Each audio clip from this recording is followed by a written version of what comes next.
everybody.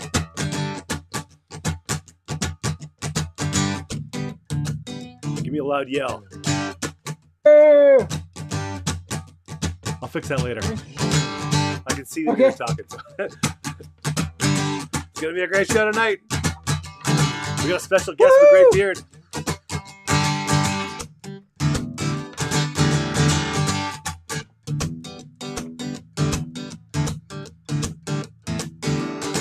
You be my soap and I'll be your bubble. You give me love and I'll give you double. I can fly when I'm with. I'll be your eggs if you'll be my bacon. I'll make the dough if you'll do the baking. I can fly when I'm with you.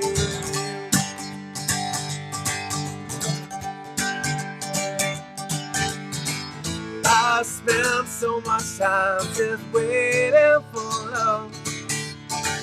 I just don't wanna wait with you. You are the girl that I've been dreaming of. Pinch me, baby, 'cause I need to know it's true.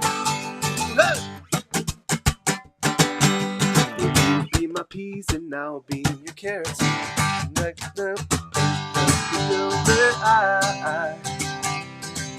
can fly when I'm with you. I'll be your prince if you'll be my princess. Last when you know them we'll hold hands and recess. I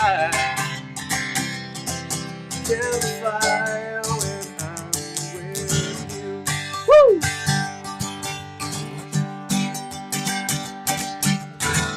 I spend so much time just waiting for love. I just don't wanna wait with you. You are the girl that I've been dreaming of. Pinch me, baby, 'cause I need to know it's true. Oh!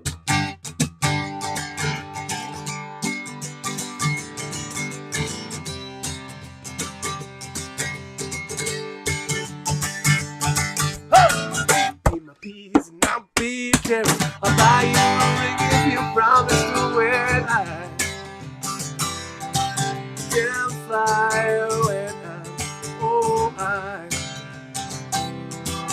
can fly. Oh, I can fly when I'm with you. Woo!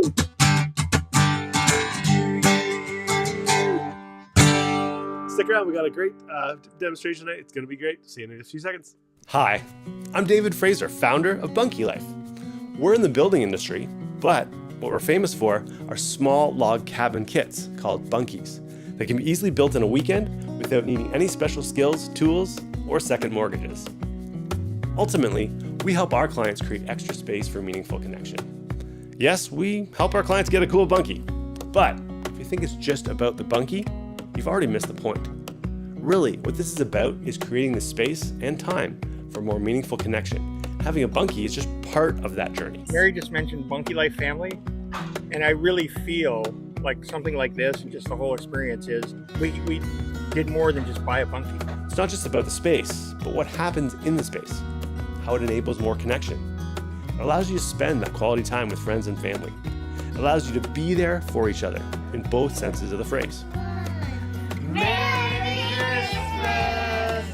Our family realized this when we were going through a tough time. We needed our family beside us. We had created that extra space with our own bunkie in our own backyard, and we realized how truly important it is to have the whole family together. Bunky Life is the market leader in educational videos and content as we pioneer this growing industry.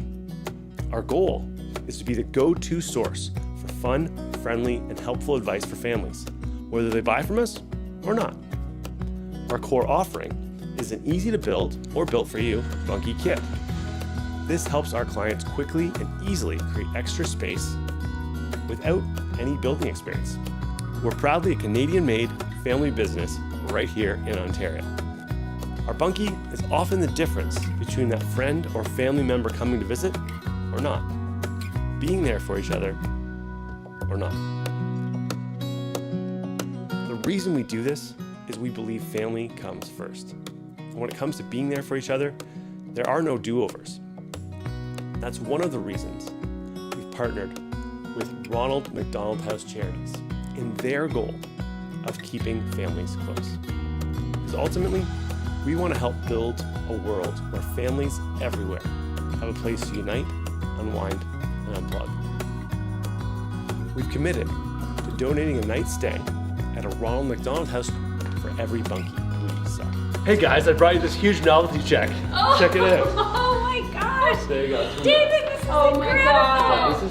And as of the end of 2023, our team and our Bunky Life community have been proud to donate close to $200,000. I get up every morning excited to help families create extra space for meaningful connection. Thanks so much for listening, and I can't wait to hear from you.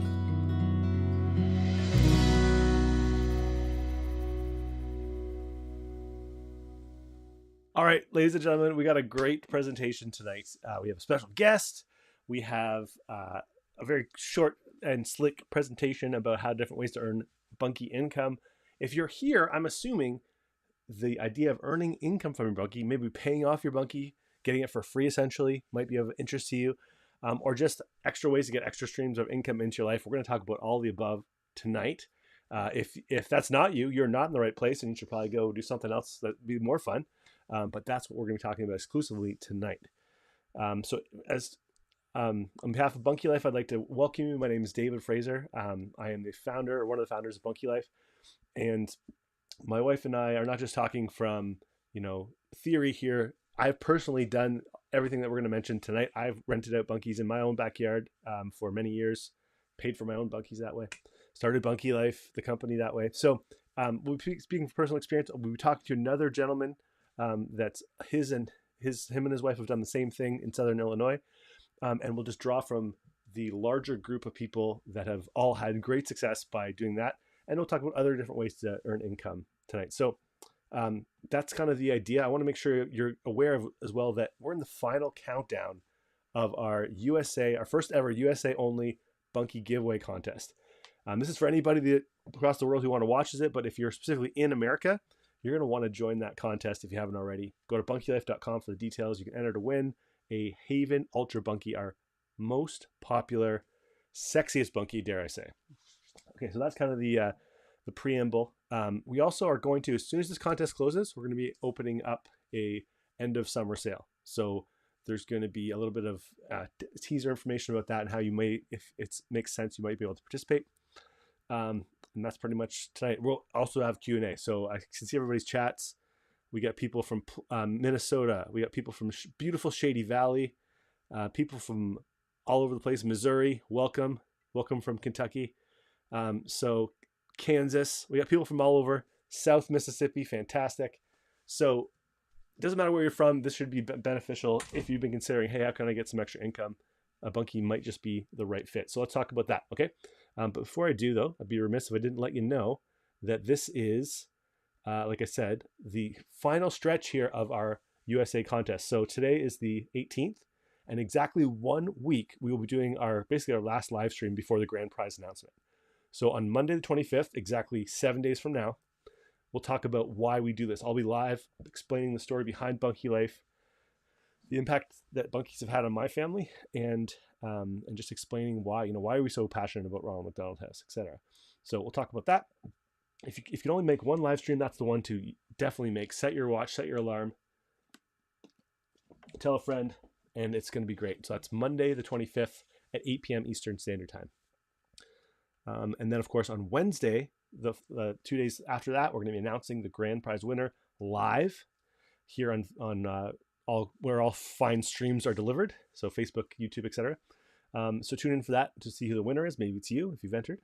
And you still have time between now and then to share it with your friends and family and do all the fun things. So let me explain how to do that. If you go to bunkylife.com/bunky contest scoreboard, you can see how many chances you currently have to win. And hey, I would appreciate share this stream. That would mean a ton to me. So we get more people tuned in, and maybe they can learn what you're about to learn.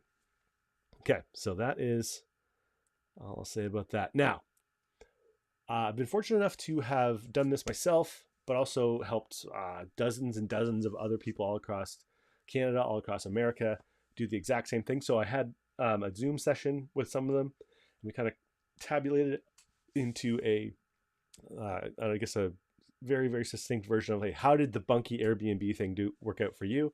This is what we found. How is it done? Like, have you got bookings? Like, what's happened? The actual like Bunky kit itself, that would have been paid off in like a month. Okay, so for this summer, what we're going to do, we're going to bring that level of accommodations and up to 80-90%. So last year I got about 8 bookings, and then the year before that was our first year. We got around 12. We built a 16 by 20 cabin. It was probably $60,000 in materials and 6 months of busting our butts. My all-in price is under $30,000 US, really close to about 25. Right. And that's with the bathroom bunkie, that's with plumbing and wiring and the whole 9 yards.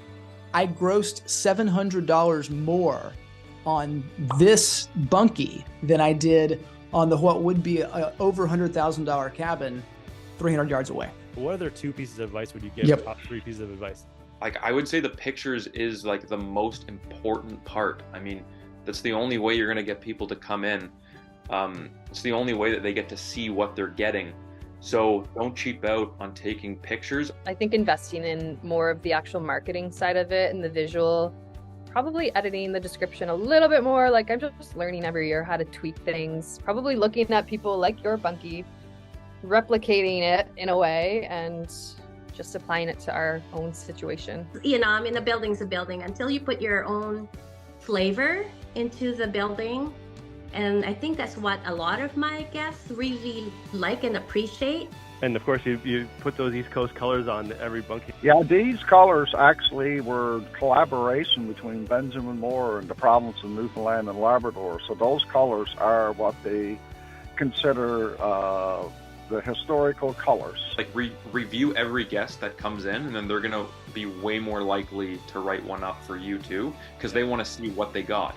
Anytime you're doing a small square footage Airbnb, spend $1,000, $2,000, maybe even spend $7,000 on outdoor living space stuff and a hot tub, and don't bother going on grid, but get a propane hot tub. When you're talking about small square footage vacation rental, it's all about the outdoor space. They want that outdoor propane heater, they want the fire pit, they want the fire table, they want the hot tub. Give them that. That's way cheaper than putting in, a septic system. I mean, if people are going to stay there, they have to have entertainment. So like, we put in a miniature library. I made sure to put in like short stories, lots of like games, so cards, board games. I think that human touch, that knowing that you're there when they need you, like, and that they're not just on, in limbo and having to go through booking, like the online travel agent and be on hold forever. They got somebody they know they can contact. I tend to go for the lower range of things. Yeah. So what I realize is we need to lower our Airbnb a little bit, but then where they get you is on the cleaning fees. As far as like what I've actually got it priced at right now, I'm at $62 a night plus a $40 cleaning fee at the Bunkie, and the Bunkie is booked out better. Probably because people are going in and looking like cheapest price and they click it. We tell people that it's like easier than building IKEA furniture. Oh yeah, it is, yeah.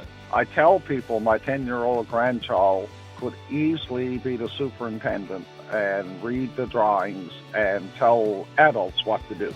It's as simple as Lego.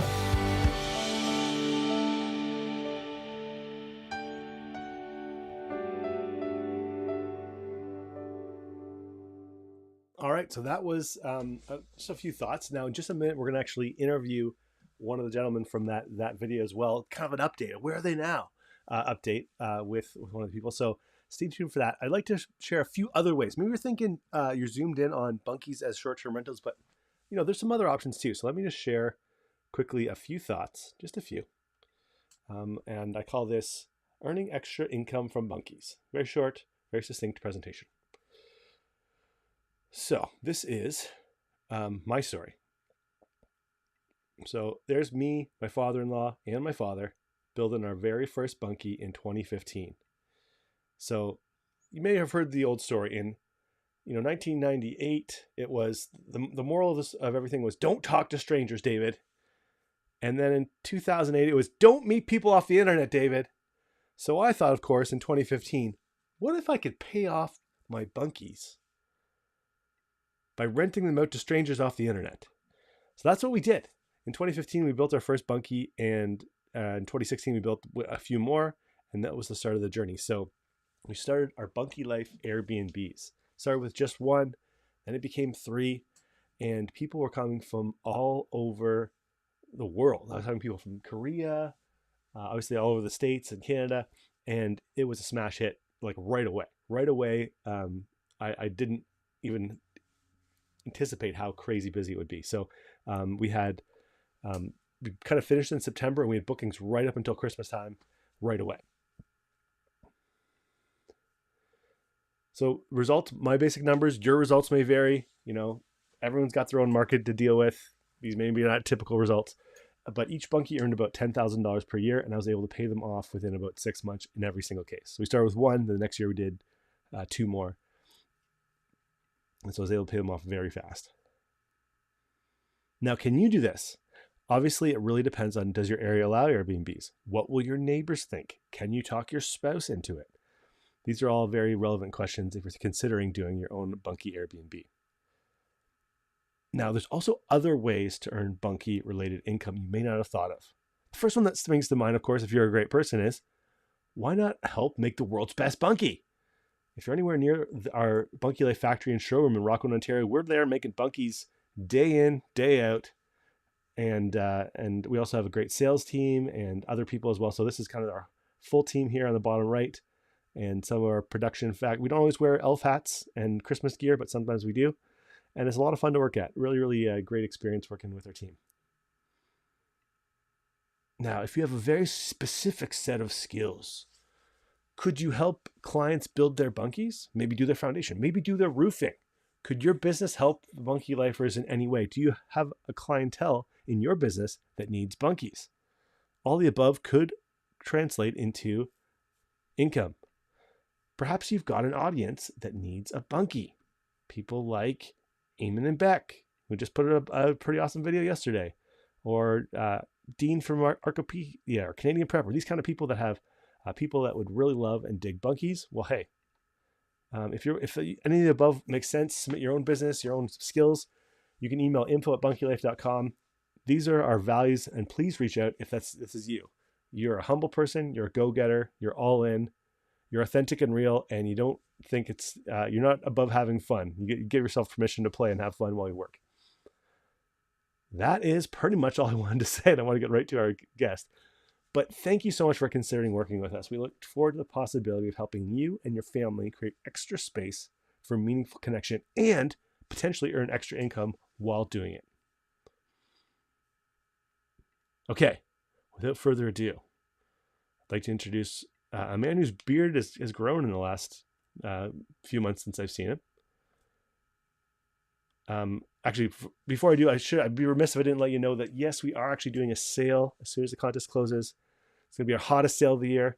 And my wife finally today approved a bonus perk. So this is her stipulation. She said, Dave, you can do the bonus thing, but only if they get in before the contest closes and actually put down their deposit. She was very specific about that. She says, don't let people just say they're going to pay and not actually pay. So if you email me, david@bunkylife.com with the subject line sale, feel free to have a few more questions. You've got a little bit of time. Let's get those questions handled and we will invoice you. And if you get your deposit in, there's an extra bonus perk above getting in on the pre-sale. So once again, no pressure, but david@bunkylife.com, subject line sale, and we'll take it from there. I apologize if we didn't get back to people about it from the last live stream last night. We were building a bunkie all day today, but we will get back to you tomorrow. And once again, we got some time. So that offer goes away on the 27th, which is when we announce the winner. Okay. All right. So as I was saying, a man with a great beard. He's with us live, and I'm going to make sure that I can hear what he says. Keith, could you yell? Hold on. MacBook speakers, give me some love. Can you hear me? You can. Okay. Okay, and I'm gonna unmute you, and then we're gonna do it. Okay, what about now? Check, check, Awesome. Okay. check, check. Okay. I got you. So this is Keith from Bunky Life Heartland. I'm gonna assign him the right thing. We'll get going. So Keith, if you could, hold on. Let me get the cameras going first. The source is Keith. There you go. Okay. So there you are. Keith, can you see us? Can we see you? All right. There we go. Okay. So Keith, your beard is significantly really grown, or blurry. there's some type of a zoom filter that artificially has grown your beard. But either way, there you go. And where are you at in the world right now? I am at my house in southernmost Illinois. We're about an hour north of Paducah, and yeah, my beard is actually this long. I was noticing how short it was, how pathetic it was, really, in that video earlier. Okay. It's And that significantly was larger now. When did we chatted? I think it was about that video we chatted about a year ago, or maybe more than a year ago. And you were kind of talking about what you were doing with the bunkies and what's kind of happened since then. So you built a bunkie. Give us the whole story if you could. Yeah, so we got our Bunky, I think it was June of be 3 Junes ago, a little over 2 years ago now. And we got it up on the market. We drug things out. So first tip is don't drag things out. Get it done. If you have to pay somebody else to get your electrical in and all that, just do it, because I lost a lot of money by not having it on the market until November because it was built in 3 days and it just needed to be like electrical and plumbing stuff done.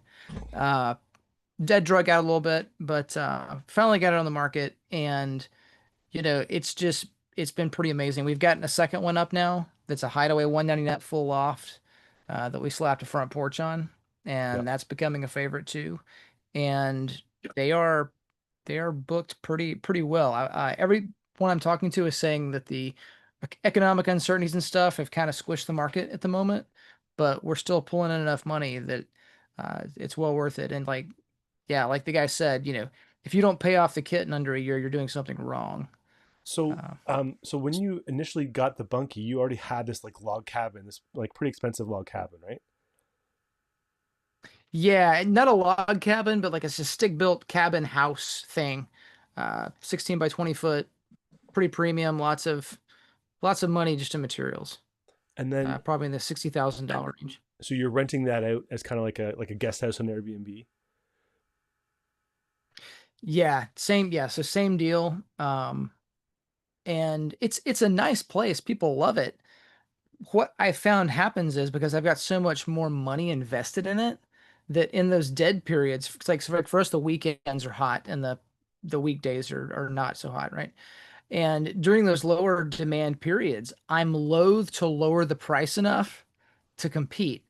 We're 5 minutes from the interstate. We're also kind of in the middle of nowhere. It's national forest and stuff nearby. So we get the tour on the weekend, but during the week, I just need to be the lowest guy on the interstate, that somebody's looking at.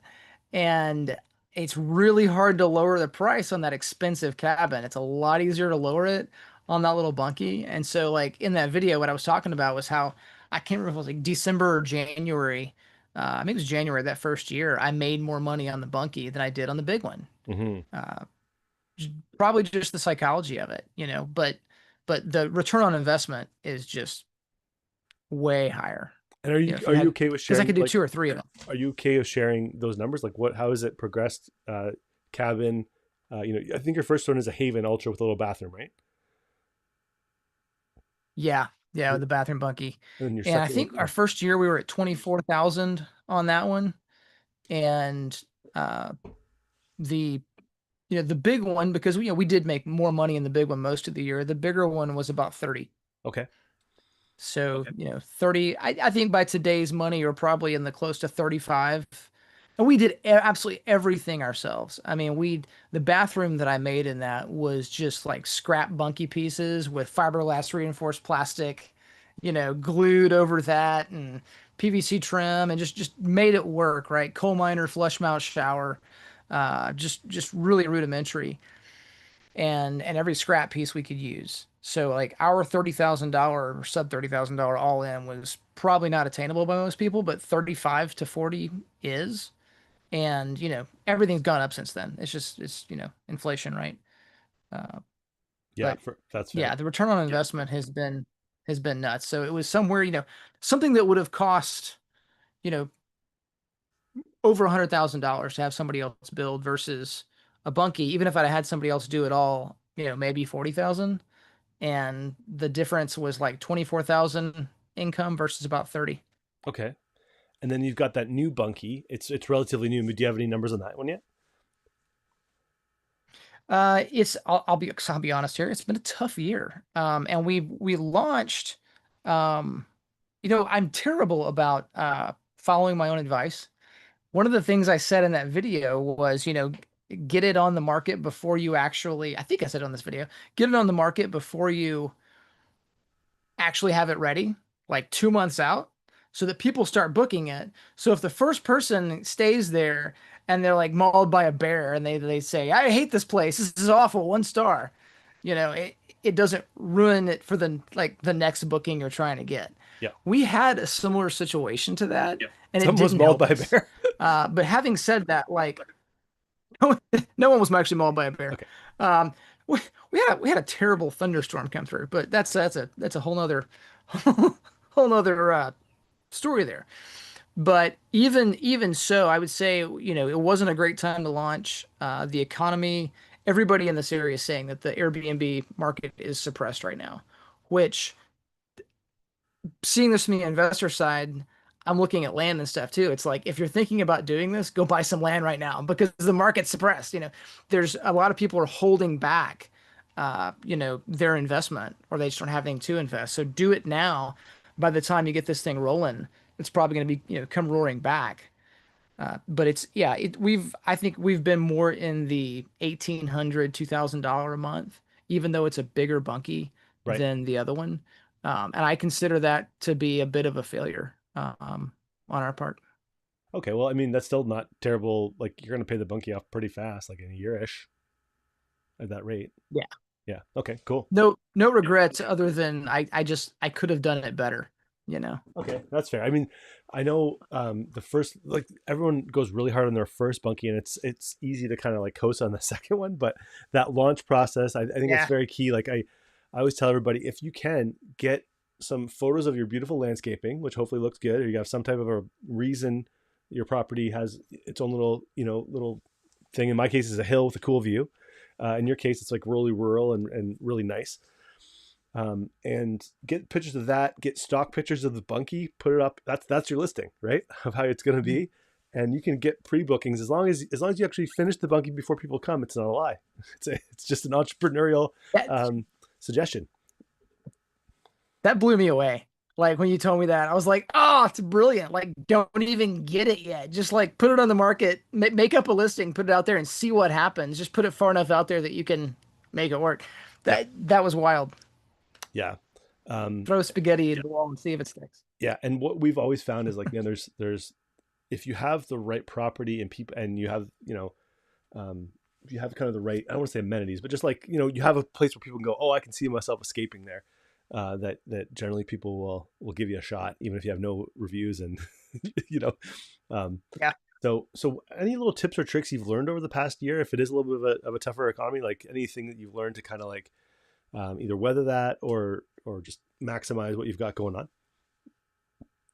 on? Yeah. So once again, this is like where I fell off the bandwagon with the latest one. I didn't do this, and it's hurt me. We did sort of like special treats in the first one. We were very intentional about that. The first Bunky. And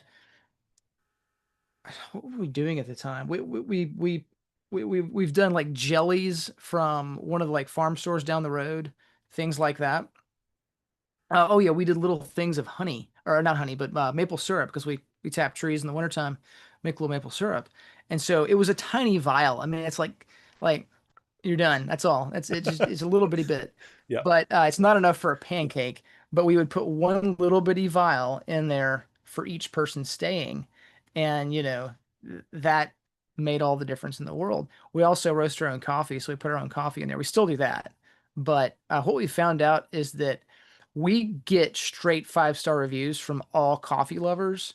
We only get a sub 5-star review from people that are not coffee lovers. Unfortunately, There's some of you out there I'm one that of don't them. drink coffee. I'm a non-coffee guy, but I can appreciate the gesture. I mean, that's a good gesture, right?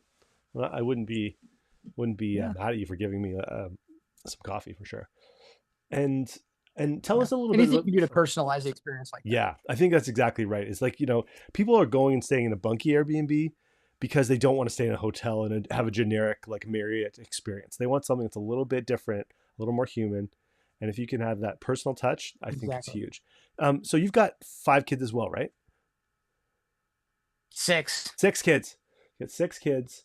I got you and one up for now. You won up. I think you've got me one up actually. So tell us about like how the family contributes to this enterprise here. Oh man. So if any of you guys are like, if there's crunchy moms out there, you'll know 1,000 hours outside. I did an interview with her recently, and you just talked about this whole concept, but yeah, the kids can be involved to a very great extent in the building of the bunkie, in the prepping of the land, the maintenance of the land, the cleaning of the bunkies. My 14-year-old daughter cleans the newest bunkie.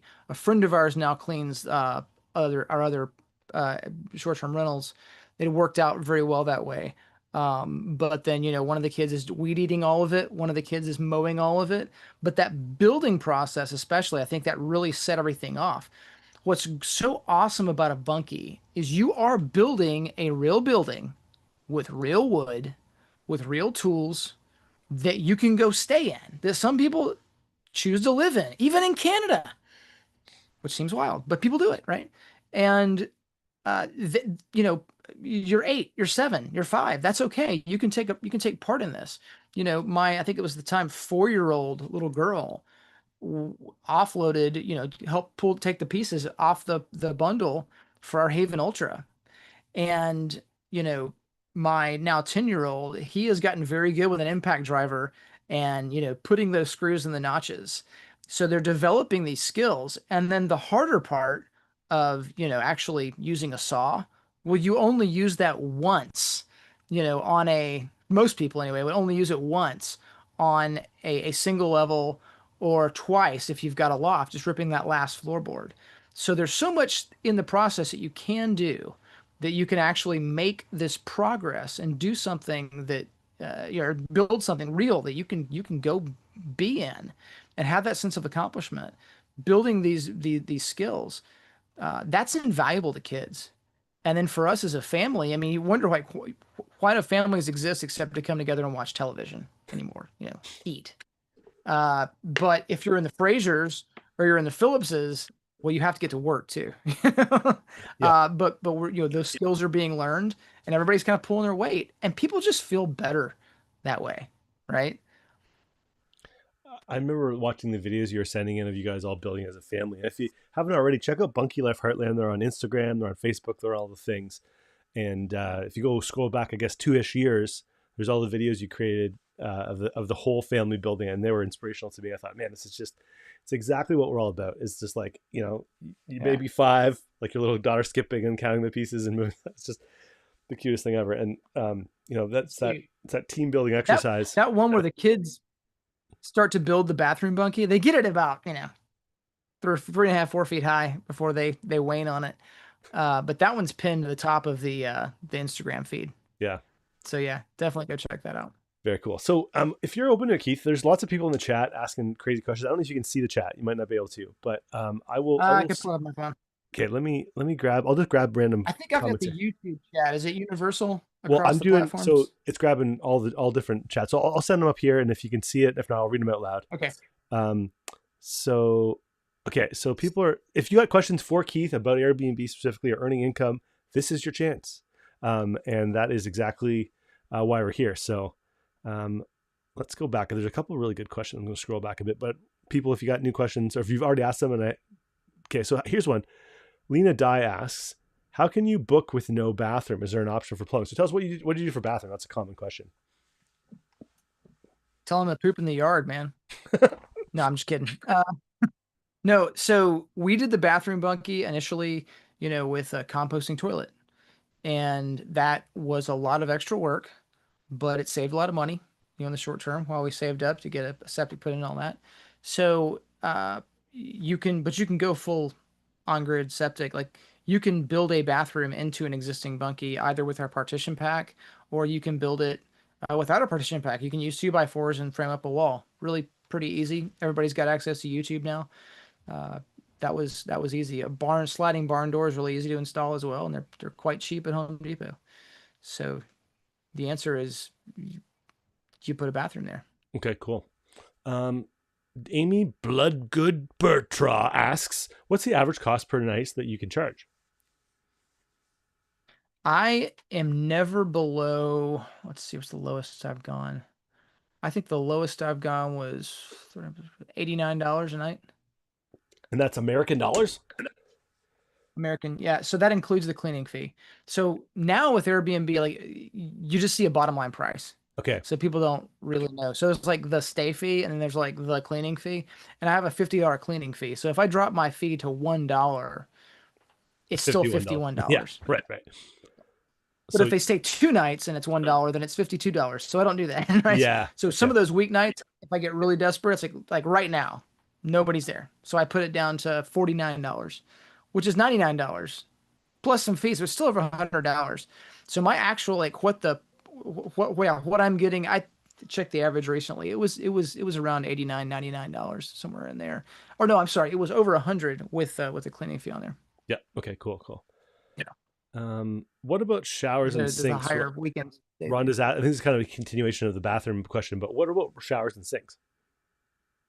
Yeah. So if you do a bathroom bunkie, because there's no space like in a wall, it's just the solid bunkie wall. It throws some plumbers, stuff for a loop. But if you just get if you get a creative plumber, they'll figure it out. We ran our pipes inside the bathroom. We did copper pipes because it just looks cool. I thought kind of rustic and awesome. And then you can just put the bathroom right there up against the bathroom, the shower stall, the pan. You can just install it in there like you would normally. The only issue is you don't have a space to put a shower valve in, like the plumbing. So the way we did ours was to have it the valve actually outside, so you have to kind of reach out the shower to turn the stuff and then step back into it. Step out of it, but yeah. And then the pipe is just running from there. It's a little bit custom. There's some extra piping in there, but it's nothing that your average plumber can't handle. It's very simple for somebody that knows what they're doing. The other thing you can do is you can just put like a basin there, and maybe a full stall, but you do like an Aussie shower, right? They make all these portable systems that can run on gas or whatever that can heat a little bit of water. But they're portable. They're basically a portable outdoor shower. You just hang it inside in the shower. And if it's a vacation kind of place, or if it's somewhere, where you're only using it, during the warmer months, like if you're putting this thing in Michigan, odds are you're probably not running it out a lot in January and February, right? Yeah. That might be a good way. And people, the right kind of people, if you advertise that sort of off-grid experience, maybe they'll just do the whole real Aussie shower thing where you've got to, put the water in there. Lots of bunkies out there on Airbnb that have outdoor showers because you can get around the EPA stuff that way. If it's not an enclosed room and you're just letting it run off on the ground, there's nothing against, and as far as the EPA is concerned, somebody going outside, putting shampoo in their hair and rinsing it off onto the ground. It's just when you put it inside a room, all of a sudden it's illegal. Okay. Good to know. That's a good fun tip there. And Ashlyn Maya asks, what's a big mistake for running an Airbnb for a first timer? So I guess what's your first timer mistake if you made it, if any? Not starting soon enough. Okay.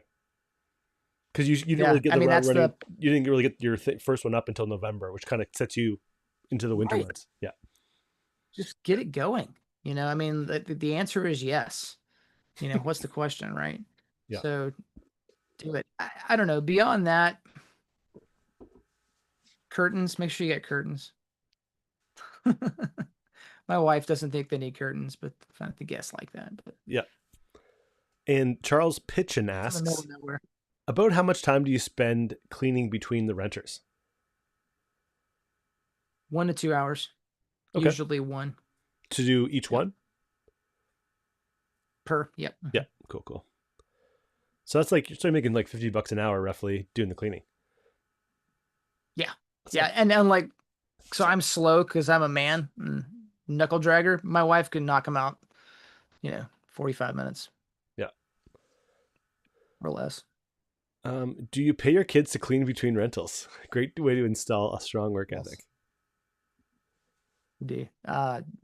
So Gracie, my 14-year-old, is the one that does that regularly, and the 12-year-old brother, next one down, he fills in for her. Okay. And they do get paid.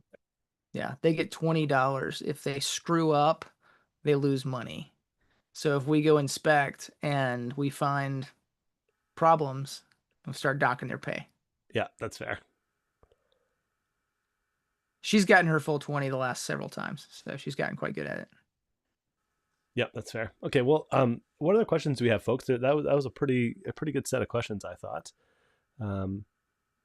And did you find some people kind of have questions about, I guess permitting and all that stuff? Like, how did you find that in your local area? My local area was really easy. I don't remember the last time I saw a police officer, any agent of the government. I mean, we're in the middle of nowhere, and no one cares. Now, our permitting situation was literally go down to the courthouse, say, I want to build something. So, okay, draw it on this piece of paper. Like, draw a square on this is the vague shape of the property. Here's a square. Okay, how much is it going to cost you? This much money? Okay, that's going to be $65. Pay your $65, and they say, well, it won't be approved till the next meeting, which is in a week and a half, but they approve everything, so just go ahead. Yeah. That's some people are like clutching the pearls right now in the chat because they're probably in the city. It can be a little different. Just a few minutes outside that city, things can really change. Always good to know. Has anyone done several bunkies with a shared bathhouse instead of single bathroom bunkies each? Kim, I can comment on that because I've done that exactly that. I've got 3 bunkies that all share a kind of communal path to this central bathroom bunkie, essentially. And so it's kind of campground style. And that works really well. I find the ratio of 3 bunkies to 1 bathroom worked out pretty well for me. The key is to have good locks on the bathroom so people aren't barging in on each other. And also, if you're going to have multiple bunkies, I numbered them. And then I had glow in the dark numbering. And I also had a skill testing question that people had to answer. So they had to first watch a video of here's how to park. Here's how to find your bunkie. Don't barge in on other people while they're in their bunkie. Please send me this, the color of the roof or some skill testing question so that I verified they actually watched the video. Because the first year of having multiple bunkies was a bit chaotic when people would not know where they were going. So I solved that with a video to each individual bunkie with a skill testing question. Because people say they read things and nobody reads things. People say they watch videos, but they don't. So you have to have a skill testing question to make sure. Those would be my suggestions. Anything to add to that, Keith? Did you use an unlisted YouTube link to give them that, or what? Yes, I did. Okay. Yeah. I did. I have a friend who's got a campground with campers in it. Had the same problem, actually. 2 women almost kind of fought the other day. Yep. Yeah. Unlisted YouTube video. Pretty easy to do. And then, but the key was the skill testing question. Like having the video is great, but no one watches it. But if you have a skill testing question, then they have to watch it. So, Jacqueline Baker, she seems like a bit of a pessimist against the human race. How often do you get real dirty people that trash your places? I really worry about that happening. Or does Airbnb check out people first? Tell us about that. Let's go into the horror stories. I don't want it to all be sugar-coated, nice guy stuff. Let's talk about the real dirty stuff. There was one that was really bad. I think he puked in the shower, and it was not totally cleaned up. There was one where it looked like somebody had some kind of loss of bodily fluid on the bed. But that's about it. Okay. I mean, poop in the toilet next time, sir. But like it still wasn't wrecked. Like there's never been a time when it was just like, oh, somebody ransacked the place. It Yeah. wasn't like that at all. And I've done long-term rentals before, right? So what I've noticed is that when you get a professional cleaner, or now you yourself or your family are professional cleaners, in there every day or two, it stays really, really nice. And you don't have to, constantly change paint and carpet whenever somebody's, they were there for 3 months and then they bailed on you. And now, no, it really is trashed after 3 months. Yeah. Yeah. Like even clean people living in a place for 3, 6, 8, 9 months, when they move out, like you've got to do some deep cleaning. Yeah. Doesn't get that way with short term. Yeah, that's true. If you're on top of it, you can kind of keep it at a certain kind of baseline. So I can tell a few horror stories. I'll tell you my worst one, which is I think someone lit a fire somewhere and then it got on the deck. So the deck was slightly charred. That was like the worst thing. I think in terms of actual damage that was tricky to undo. I had to sand it down a fair bit. Another time someone broke a table. It was kind of like a glass table up on the one deck. And I think they moved something from the fire right onto the cold table and just shattered. But it was kind of like that safety glass, so it wasn't too bad. And they told me about it, offered to pay for it, which I thought was nice. That wasn't a big deal. And then the other time, I'd say this isn't really a horror story, but I knocked on the door I think I was dropping off water or something for them, and they opened the door, and both people were wearing what looked to be some type of bear costumes. And I said, but they're like, no, we're just trying it out. We're just trying. And I was like, I don't ask, I don't tell. We have a don't ask, don't tell policy. Here's your water. Enjoy your stay. So those three things I think were the worst. I had a few bed sheets that got wrecked, but overall, I would say we had almost no real damage, like costly damage at all. Mm-hmm. Heather Koshman asks, what about insurance? I've got a fire policy, so it doesn't cover anything but the structure itself. Airbnb and VRBO, and actually we do direct bookings as well through another app that we coordinate the Airbnb VRBO with as well. And when the direct bookings come in, they have a policy that covers renter damage, renter caused damage. It's probably, like all such insurance policies, I'm sure you don't just say somebody broke something and they go, oh, how much, and rush the check to you. But I have heard that if it's real damage, they do eventually get you paid. Yeah, and I think like the thing to all the above, I just fixed myself at my own expense. I didn't go through those Airbnb policies. Yeah, I think the real thing is just having good liability insurance, like someone breaks a hip on your back deck or something, right? And that I think is umbrella policy. Yep. Yeah, that's worth its weight in paying for it, and then that's included. I think it's up to $1 or $2 million last I checked with Airbnb. Worth paying the fees for just that insurance, I think, alone. So that's why whenever people want to go like direct, I was always like, if I know you and maybe you've booked it with me 2 or 3 times, then maybe. But otherwise, I just want to go through Airbnb or VRBO because I get just covered. Yeah. And getting a direct booking site, like we use Hospitable. You can use, I think, Vacasa. There's a million of them now. But you can get direct bookings so that the total number of, the percentage of money going to fees probably goes from like 20% to 3% or something. And so it does definitely dramatically reduces that. Life hack, if you're traveling and you want to get the Airbnb you want for cheaper, take a screenshot of one of the pictures and then drop that into the Google app, the Google Lens part, and then it will find the direct booking site. Oh, that's that has that picture. Dude, that's worth the price of admission alone. I know. The other life hack is find the new Airbnbs. So my family is going on a Canadian vacation. By the way, David, can we come by Rockwood in May? Yeah, on our way to PEI, Prince Edward Island. And we just booked our Prince Edward Island 3 nights, $360.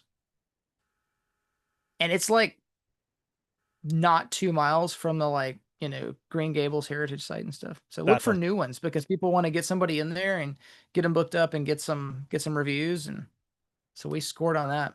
Yeah, that's a great tip. And yeah, you're more than welcome to come back whenever. Just let me know. Love to have you guys back. It'll be a larger group this time. Yeah, that's cool. We got enough bunkies to host everybody for sure. Okay, some people are asking, how has anyone powered their bunkie completely off grid solar? You guys are plugged into actual on the grid power, I believe, right? I'm on the grid. Yeah. We've looked into it a lot because a lot of people down here have asked about it. And it's not cheap. That's bottom line. Yeah, if you can plug into your house's power or just power from the grid, it's always a lot cheaper generally speaking, with some exceptions. Someone asked, other than price, what's the biggest hang up for people buying a bunkie? I think that's really up to the individual. So some people, they struggle with, okay, here's a common hang up. Keith, feel free to weigh in on this one. They think, okay, I could do that myself, right? The whole I could do this myself if they're handy-ish. And yes, you probably could, but you also got to factor in the extra 300 to 400 hours it's going to take you to do it yourself, and factor in the opportunity cost. Like he said earlier, like if you get it up 2 months sooner, that's 2 extra months of income, and paying off your bunkie versus letting it drag out for months and months and months and never actually finishing the thing. That would be one thing that comes to mind. Keith, what's your thoughts on that question? Yeah, and even will you do it? You could do a lot of things. Will you? Mm-hmm. That's a biggie. I think there are some people that want a plug and play option where there's no risk. Or seemingly no risk. There's no, not all that work involved. And I'm you deal with leads like I do, and you have to tell people all the time, like, no, we don't have that. This is DIY. Mm-hmm. Yes, somebody can build it for you. You'll have to pay them. Yeah. But it's not hard at the same time, right? So like when people are asking like the DIY part, if that's their hang up, like, can I do this? It's like, absolutely you can. The hardest part is not the kit, right? The hardest part is maybe the foundation and the roofing. And we don't sell roofing kits because people want different colors, different styles, and we generally don't encourage people to do DIY things where they regularly fall off and break their legs. So getting the professionals to do that with their ropes and stuff and harnesses, that's good. But have somebody else build the foundation for you if that scares you, if the building part scares you. Have somebody else do the roofing. The kit is just too darn easy not to do it. And if you pay somebody else to do it, the chances are that person is going to make out like a bandit because they don't realize maybe themselves how easy it is. They're going to overbid it, and they get a lot of money, per hour for really little work. They're very easy to build.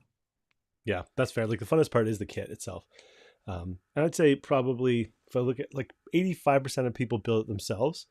But of that 85%, there's probably a decent chunk that maybe outsource either the foundation or the roof or both. It's just gathering, that's anecdotally scanning through the Facebook group. Oh, actually, one thing I wanted to share. Hold on, I wonder if we still have this. There's a pretty cool post today on the private group. You're on that group as well, right, Keith? I never go there. Oh, you got to go there. It's so good. I should. It's a good time. Hold on.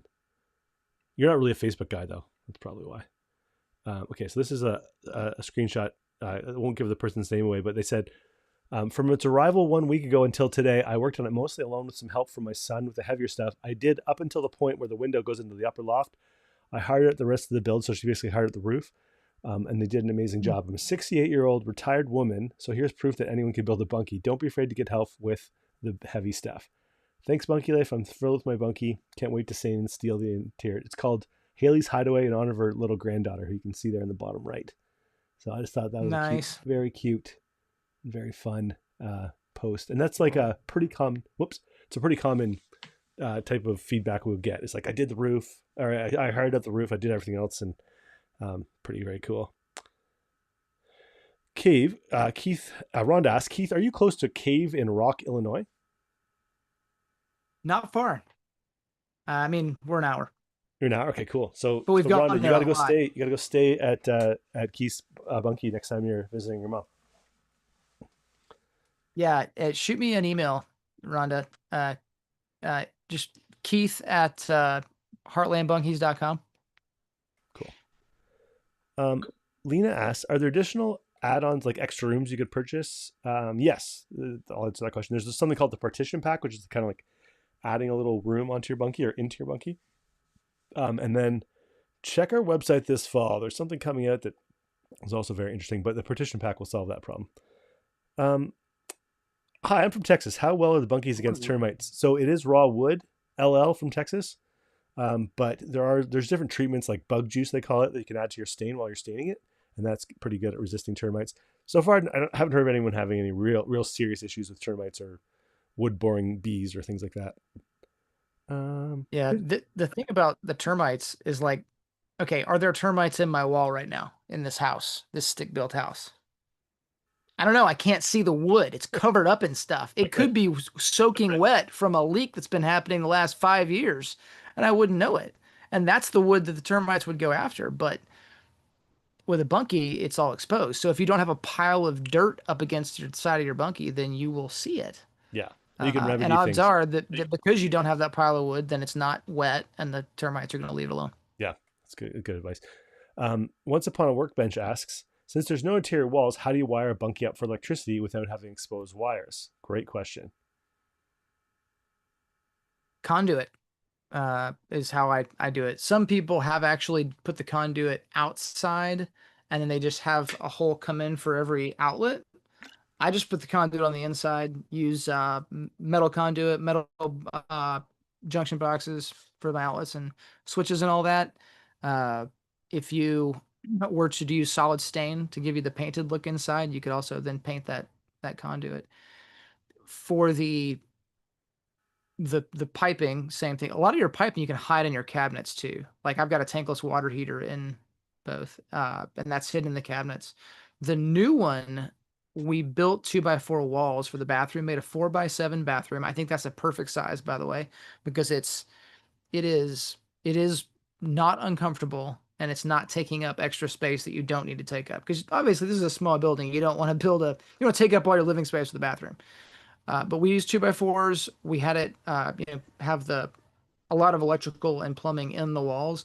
That allowed us to use the conventional shower valve and stuff that goes in the space between the studs. Awesome. Where exactly are you located? James W. wanted to know. Me? Yeah, I think Canada, Illinois. We're about an hour from Paducah, Kentucky. My wife was just in Metropolis, Illinois last night, and we often go there and would like to check out their bunkies. Is that near Metropolis? Metropolis is 45 minutes. Okay, cool. Yeah. Like this. Yep. What type of foundation did you use for your bunkies, Keith? Nancy asks. I used slab under both of them. I also have a cabana, which acts as a farm store. But I say farm store. It's a. I was funny. I was just making a commercial where I faked it being a farm store. That's why I'm saying that. But it's kind of a farm store. We want it to be a farm store. We want to sell some stuff from some local folks too. My coffee roaster's in there, and we sell coffee out of it. It's a self-serve coffee shop, so you can go by there. You can grab a bag of coffee, scan the QR code to pay. That's cool. And it's actually up on sonotubes, so concrete piers that you pour. But whether you do it like that or just like a post beam deck kind of foundation, that works. You can get it off the ground. I think probably one of the best ways to do a living space bunkie, more of your bigger ones where people are going to be in there a lot and it's going to be fully on grid, is a cinder block skirt foundation with a couple of piers in the middle, and our foundation guides will show you exactly what you need for that. And then the wood foundation built on top of that. What that allows you to do is get it all done, and then if you decide, you know what, actually I want the kitchen over there instead of over there, you just, wherever you want that pipe to come in, you just drop your hole saw in there, you drill in there and run your pipe through. Whereas with a slab, you're stuck with whatever you roughed in with your slab. Yeah. Joey's asking, besides the actual building being easy, are the instructions hard to read and figure out? What was your thoughts on the instructions? Well, they are written in Canadian. So you need to translate. Nah, they're really, really good. They're very, very good. Carrie writes most of the verbiage, doesn't she? She does. Yeah, sure. It's every single word on there. Yeah. So they're not IKEA instructions. They're written by a real live native Canadian speaker, which is very, very similar to English. It's mutually intelligible. We also have a build video for every single question. kit too. So if you're a visual learner and you just want to like watch someone do it, the videos are quite good. Like they're not just like a 20-second time lapse. It's like a 20 to 50 minute journey you get to go on, and you get to see we're actually filming one right now. Step by step. Yeah. Okay. Some people are asking about do bunkies go on slabs? I think we answered that there's different foundation options. So yeah. Did you anchor the bunkie to the slab or just set them on the slab? Yes. Yeah, you did. Okay. Yeah. You do have to anchor the bunkies to the foundation for sure. Could you customize a doorway to build an add-on bathroom? Ooh, I wish I could talk more about the secret project we're working on right now, but I can't, Heidi. So all I can say is stay tuned, Heidi. Stay tuned for the fall. That's when we release new products. Recommend folks to see if their state has passed laws similar to the Texas Agricultural Tourism Act that protects you. It's worth it. Cool. I like how she is subtle. What I love about Americans is they're always pumping their own state. I love that about you guys. They're always like, Texas is great. No, Mississippi's like, everyone's always talking about different things about their state. I love that. Okay. I'm in Butler, Pennsylvania. I built cattery cottages for my business 8x12 and wired them, but I have a plug outside and I use an extension cord like a motorhome. I do that too, Nancy, by the way, at my place. I guess I could do that for water. Yeah, totally. You can totally do the cheap Costco version of that. Any other ideas for water without hard connect plumbing so you don't have to get into real estate taxes and stuff? We're talking about working around the government. What I always say is please obey your local laws. Your government is wise and has much wisdom. So make sure you're always obeying your local mafia. Never steer you wrong. But with that said, how can you get around that? I haven't thought much about that, to be honest. Maybe like a garden hose, like plug-in, that might work. You could use water catchment system, right?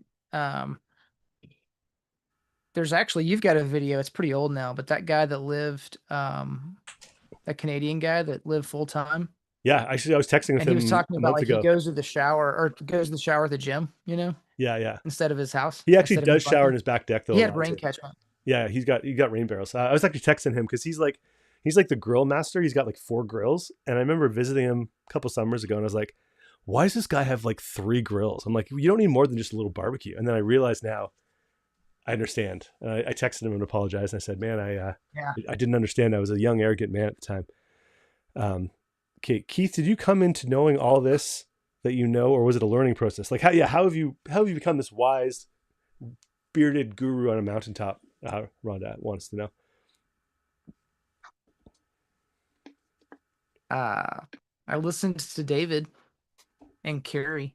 Mostly Carrie. Probably mostly Carrie on the technical side. I mean, we've done it, so had a lot of help. People taught us. I don't know. We just shared a lot of information.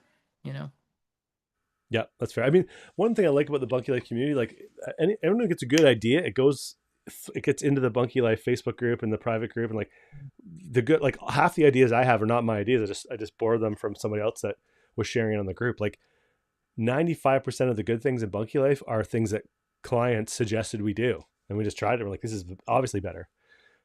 So that's kind of the evolution of all the good ideas. Joey asked, do you send in the kit a list of different foundation options? Yeah, included in your build manual. You'll get that as soon as you purchase your Bunky. You get this digital file of the videos, the roofing plan, the foundation plans, and there's 3 or 4 different foundation plans for each kit. I think Nancy's complimenting your videos. All your videos are so well done. I'm excited to share with my son-in-law. Yeah, so check out Bunky Life Heartland. The YouTube page is great. It's there's a little bit of overlap between our 2 channels, but their stuff is like very specific to Southern Illinois and the surrounding areas, and lots of cute kids building bunkies and really funny. I think you're a lot funnier than our videos, I would say. You've got humor down quite well. Well, I don't know. You've made some really, really good ones. I love, and I guess you said it's not your ideas, but you execute them well. Is the one with the ball going through the window? Oh, the ball. You thought the ball was gonna hit me. Yeah, yeah. That's a good one. Should bring that one back. I did. Got me good. Okay, is the Bunky business an independently owned business or is it a franchise?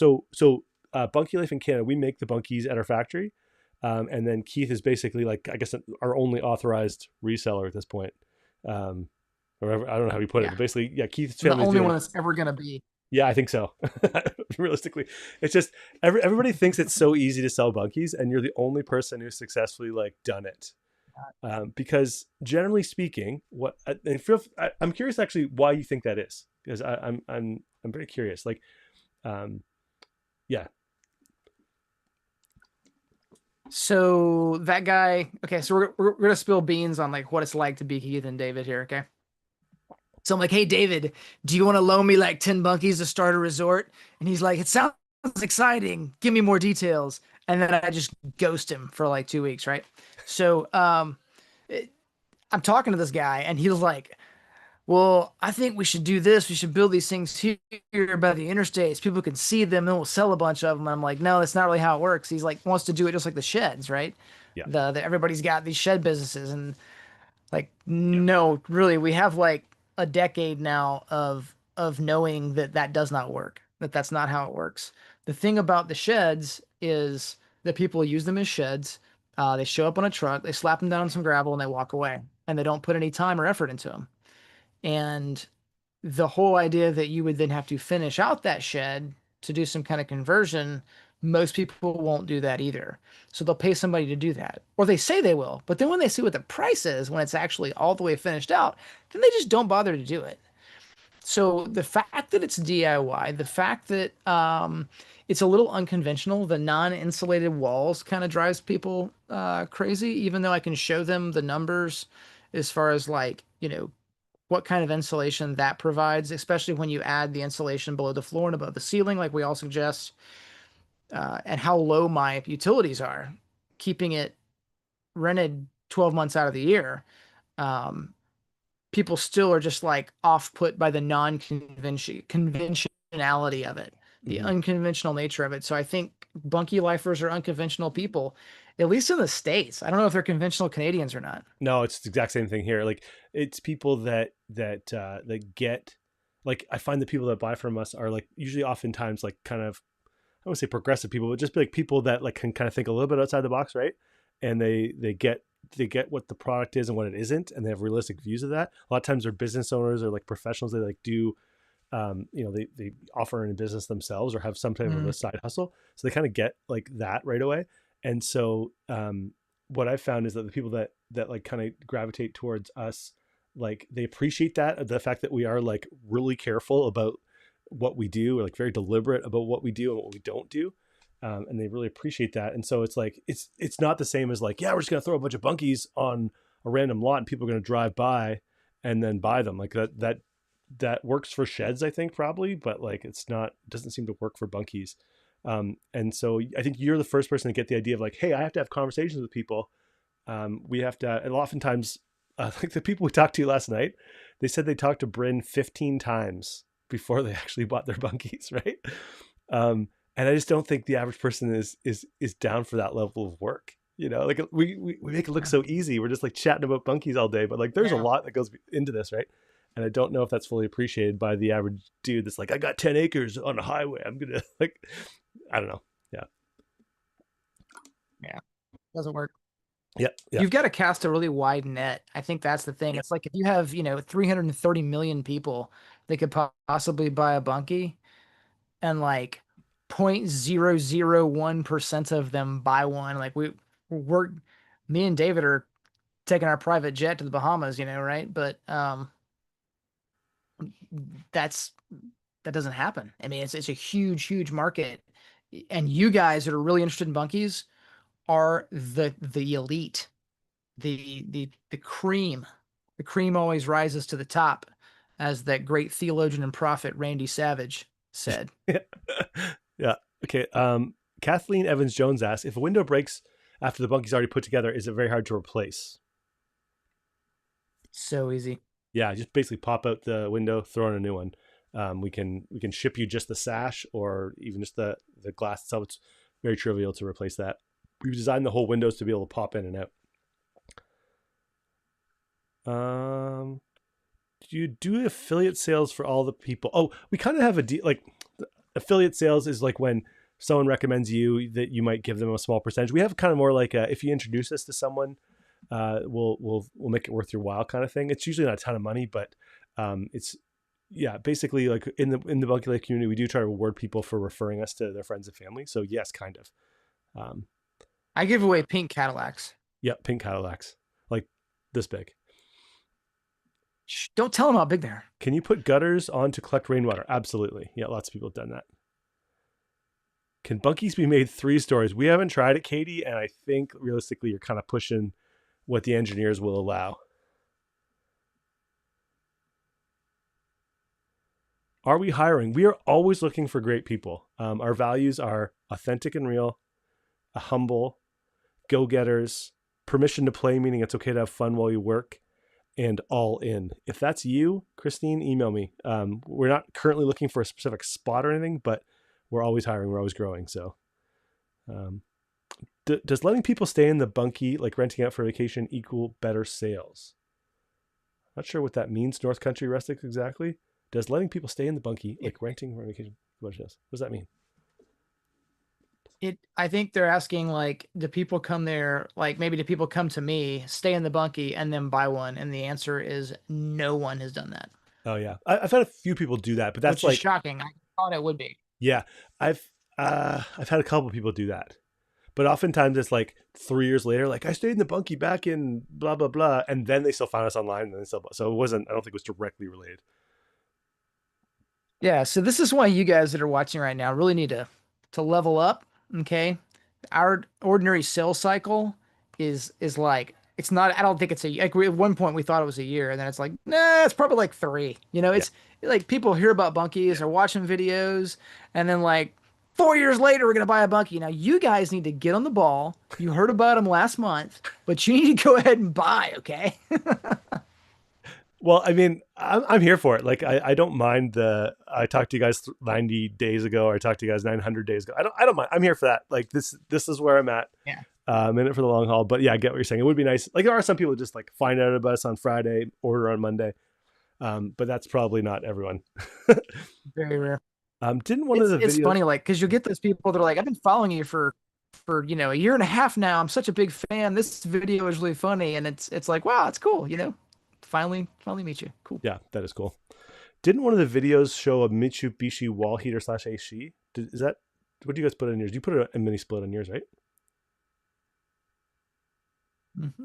Was it a Mitsubishi? And I had one in Afghanistan as well. It's funny she put that in there. Oh, that's cool. It's not Pioneer. Okay, cool.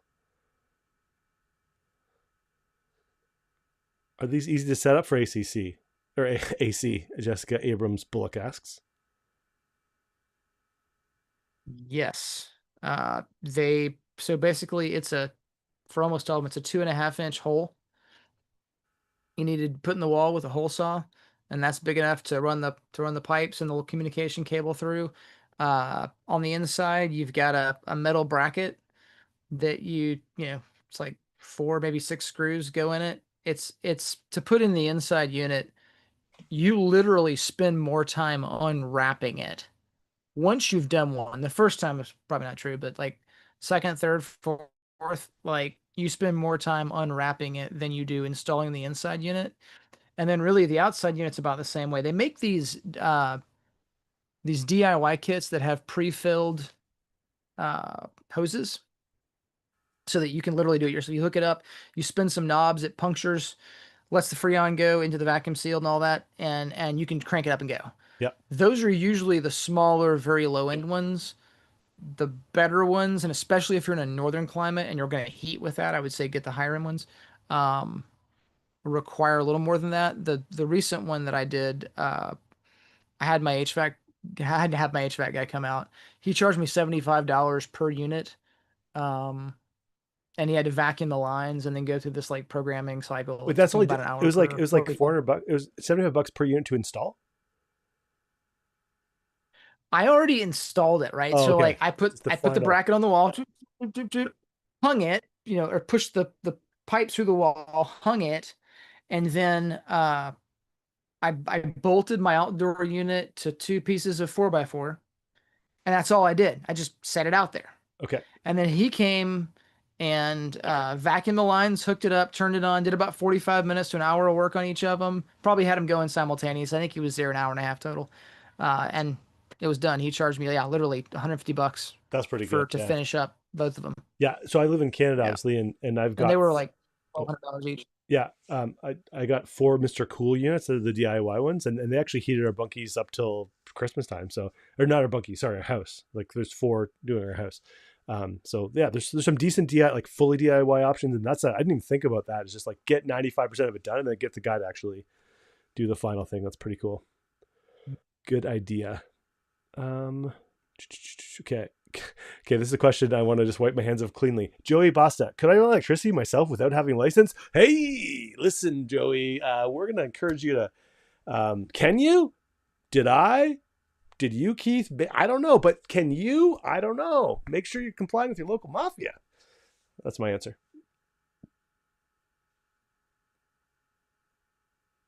Moving Yeah, on. I mean, legally, where I live, I can do it on my own buildings without any kind of permit because there is no permitting like beyond just the building permit. But in most places, you need a permit for any electrical additions, and you need to be an electrician to pull that permit, or you need to be the owner. So you can do your own electrical work, pulling the permit, and then like the city inspector, municipal inspector, whoever's coming out, is going to inspect your work before you cover it up. So you can't like put the sheetrock on and all that before he comes and looks at it, checks it out. Yeah, no, that's good But advice. you can't do it for other people. You can't Yeah. make money Yeah. without permission from the Yeah. big time. That's exactly right.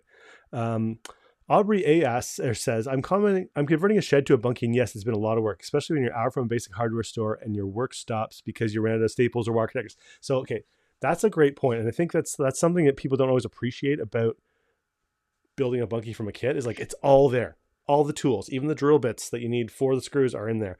Like there's nothing outside of the roof and the stain that you need to think about, and you can just build the kit. So factor that into your math equation of like, how much is my time actually worth? And a lot of times people find they paid themselves $3 an hour to build their DIY thing when they could have like just built a kit and been done with it in a weekend or two. Michelle Murray says, electricity is nothing to play with. I agree. Check with your county to find out what plumbing and electrical you can do on your own without a permit or License. True story. Usually they're pretty forgiving on your own property if you own it, but you want to make sure. Okay, people are... Is it tied into the sewer or septic? John Biggs asks. It can be.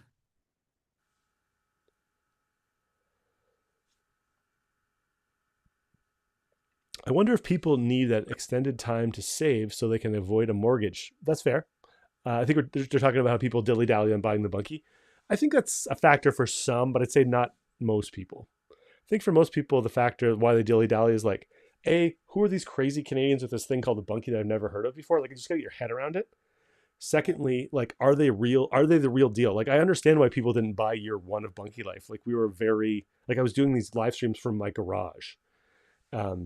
And it, like we didn't have thousands of testimonials and a client map all across North America. So I completely understand why people were a little hesitant then, for sure. And you also got to get a lot of ducks in a row. You got to make sure your trees are cleared and your property's leveled and blah, blah, blah. So there's a lot of ducks you got to get in a row. I don't know. What are your thoughts on that question?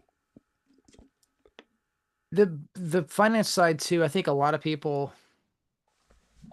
theoretically, a lot of people would do it if financing was easier, because bunkies are not like easily repossessable. It's a different set of rules that we fall under. I actually have met the guy who loans the money for most of the sheds sold in the United States. Yeah. He has a private jet. Yes. But they're able to do that because it's like a 1999 Ford Ranger. You can just go get it behind the tow truck and bring it home. So the way it works is somebody loans you money for a bunkie is it's either an actual real estate loan or a building loan, and then that gets weird because they require contractors and stuff. But so really that doesn't happen. What happens is you have a private, a personal loan. So like the American Financial Group that we, push people to on the American side, it's a personal loan. So if your credit's really good, you might get a decent rate, but it's just a different thing. So most of the people that are buying them with cash, home equity loan, line of credit. If your business could do that kind of thing, and I think it's a great way to go. I'm typically, and David's the same way. We're averse to non-productive debt, but productive debt's a different thing, right? So if we're able to get that 0% interest credit card, American Express got a $20,000, limit. Well, could I take even just 12, 15 of that and buy a bunkie and start making money and get that paid off in the next year and a half before I have to make the first interest payment? Awesome. Yeah. I like that. Yeah. I would definitely not advise doing that on a car or a television. Yeah. Yeah. I mean, obviously, like I wouldn't encourage anyone to go into debt per se. I'm pretty averse to it myself, but if you could turn your bunkie, let's say you did the financing, like the financing that, you turn the bunkie into like a monthly payment. If your monthly payment is $400, but you're making, in a worst case scenario, $1,000 a month, that does make sense pretty quickly. But I think that the real thing holding most people back is just like that indecision of like, because it's not like, it's not like buying a sure thing. It feels risky, I think, to people. Logistics of the build. Yeah. Is financing available? Yes, it is, Nadia. Go to bunkylife.com/financing. That would be my suggestion. I'd say it's like Americans tend to love their financing options a lot more than Canadians. So it's not a huge part of our business. I would rather, so this is going to lose me sales here, but I would rather just save up for another 6 months. Like just like get good at saving your money, save up the money and then just pay for it in cash or mostly cash. Because it's a little more of a stable position to start from, and you're not going to be freaking out if you're not booked out the first month solid. You know what I mean? So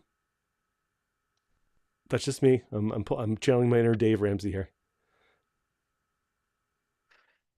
Wouldn't it be easier to use portable AC so you don't detract from the outside charm of the bunkie itself? No. Yeah. The mini splits work pretty good, and they're pretty inconspicuous if you kind of throw them behind the bunkie. Yeah. The portable ones are really kind of wonky because you need an exhaust. So the portable thing is going to be sitting there. I don't know. I guess you could run something like outside with just a single vent blowing in. Yeah, maybe. I never thought about doing it that way. I'm thinking about it now, one hole. But either way, like you're talking about putting a hole in the side of the bunkie that is larger than I would want to do. Not that it's going to hurt it, but I just would hate to do it. It would hurt my heart. Yeah, like mini splits and bunkies are just like peanut butter and jelly. They work really well together. If you have electricity. Will pest barriers and treatment damage the wood or become harmful to those if done quarterly? No, I think use natural pest barriers and treatments, but if you're using the right stuff, it's harmless to wood, but bugs don't like it. That's kind of what you're aiming for. Some people. Okay, Tracy's. This is, I think, to the earlier comment about why do people wait? Maybe they're waiting for the contest to end before ordering. Fair, but as I said earlier, hold on, let me just scroll ahead. Why would you order now? Let me just throw a few things your way. If you order, I've run this by my wife. She has approved. There's a bonus perk if you get your deposit in before the end of the contest. So if you know you're doing this, email me, david@bunkylife.com/sale. Don't wait. And here's why. 1, best pricing of the year. 2, best shipping prices. We can guarantee that we'll get it to you in a very cost-effective way. 3, you can beat those dang tariffs. I don't know if there are tariffs. There aren't right now, but they could come in. Who knows? And 4, you get in that production queue because we're doing the math, and I don't know if we can guarantee. Well, for sure, we're not going to be able to guarantee everyone's timelines next year if they wait. But there's a possibility that we're just kind of looking at our factory capacity and like the number of orders coming in, and like this thing is going to hit this thing sometime for the visual people, and that's going to happen next year or the year after. So we are spoiler alert, we are looking at ways to mitigate that, but that could happen. So, if you're the person that's like, yeah, I'm still waiting to see if I win, that's fair. But if you're thinking I'm going to do this, the early bird gets the worm is all I'll say about that. Okay.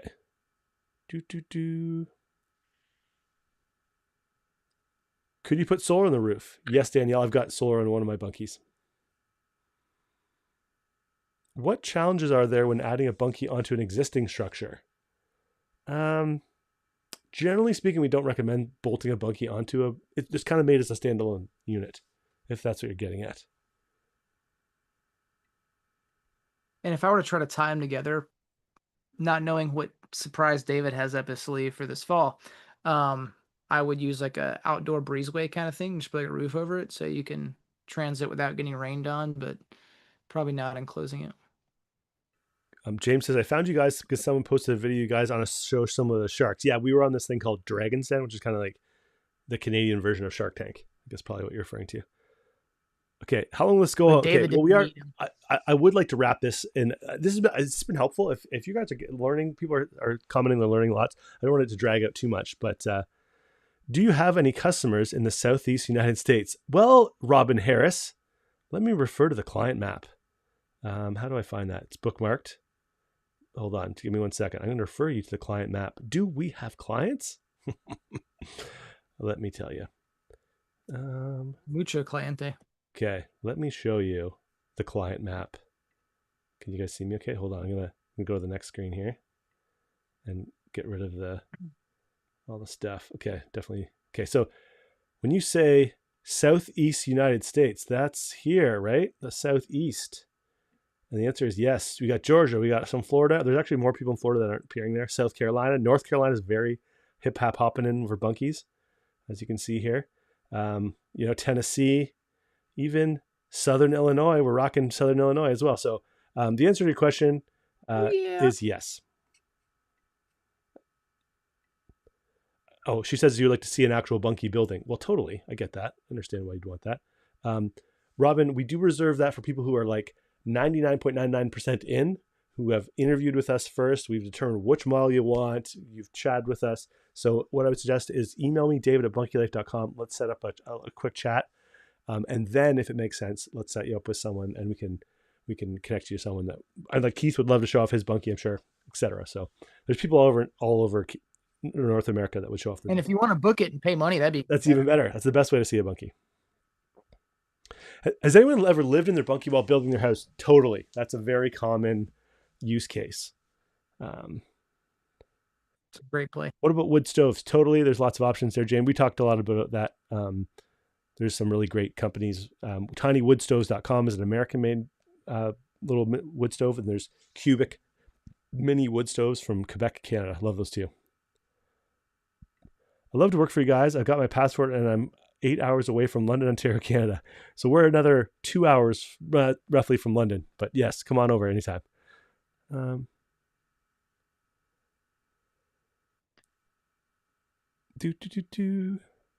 People say, I'm channeling my inner Ramsey. I think saving with the entire instead of finance is a good idea. It depends on your risk tolerance, right?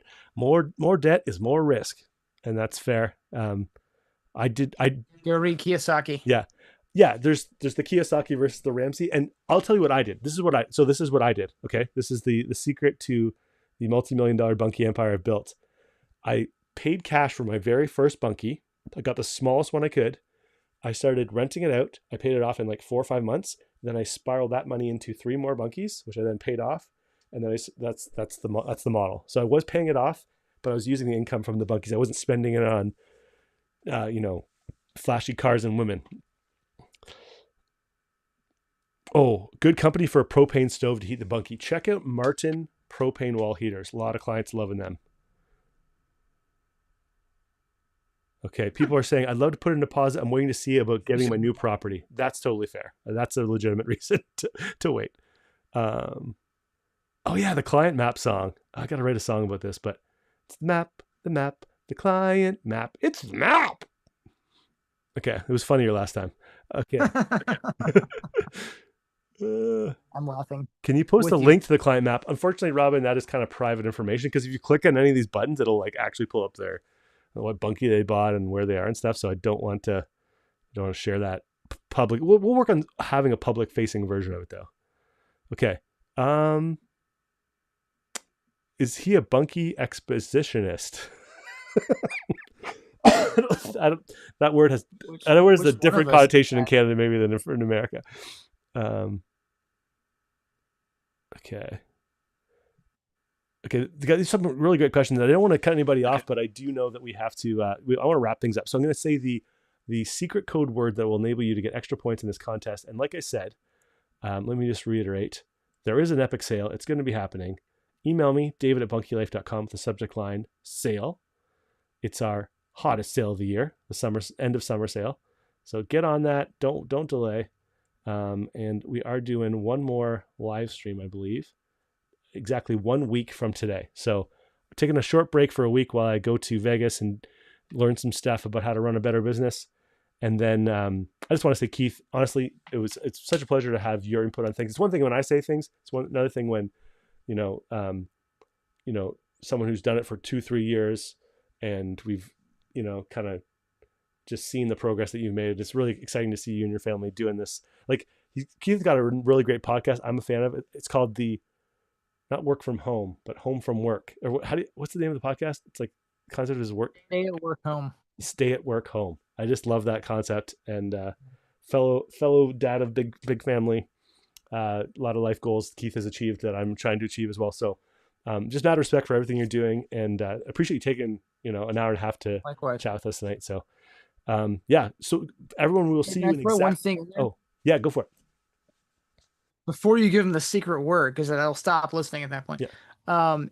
I've got a few different things that might be very useful for somebody that is going to do short-term rentals. One of them is an Amazon list of all the best stuff to put in your short-term rentals, like sheets that people like, that wash good and dry quickly. Right. I've got a list. I've got a spreadsheet that David's seen that is the working spreadsheet for everything that you would need to build a 4-bunkie resort, and all of the budgeting and the timeline and the steps to do it, and like all of the things you have to buy for it down to the washcloths to stock it with. So if you were to shoot me an email, it could be Keith@heartlandbunkies.com or Keith@bunkylife.com, and just tell me I want the short-term rental info. I've got some stuff I can share with you. Yeah, that's super helpful stuff. That's all the stuff that just gets you so much farther ahead. And that's another great reason to get a Bunky Life kit as opposed to like trying to jerry rig your own shed, is like we can honestly plug you into like those resources Keith mentioned, and just the greater Bunky Life community. Like, you have a lot more visibility right away, and you can just avoid some of those expensive mistakes that we've all made. Just start on second base as opposed to trying to figure it out from scratch, I guess. What's the name of the podcast one more time? The Stay at Work Home. Cool. Love it. Okay, everyone, the code word tonight is opportunity. And that should be on the Bunky Life scoreboard page as of right now. Have a great evening. We will see you in exactly 1 week and minus a few hours. Talk to you soon.